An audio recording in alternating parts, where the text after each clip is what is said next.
Hi, friends. It's Cheryl from the Lifestyle Digs, and this is my journey on the Camino de Santiago between Najera and Burgos. And I only took one video, and that is in a hotel room where I was having trouble with the Spanish blinds. And this happened in the city of Santo Domingo de la Calzada.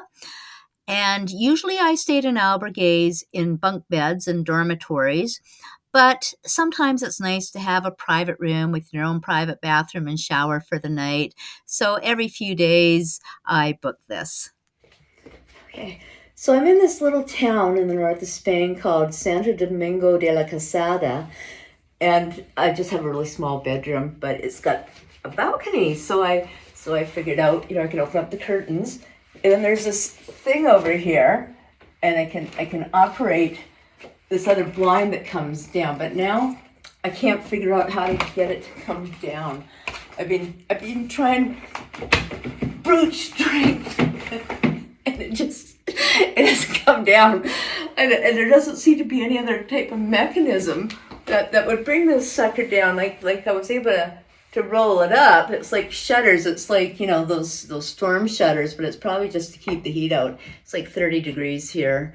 It's like 90 degrees Fahrenheit. But I guess I can close this. But I just don't know how to get this sucker to come down again. Probably broke the mechanism. Anyway, it's like 2 o'clock in the afternoon. I got into town about an hour ago, so it was a pretty hot, sweaty walk, and I was really glad that I booked a private room with a shower. Signing out for now. Well, I eventually figured out how to get those blinds to come down. Woo-hoo. Anyway, enjoy the rest of the photos while I continue on the Camino de Santiago to Burgos.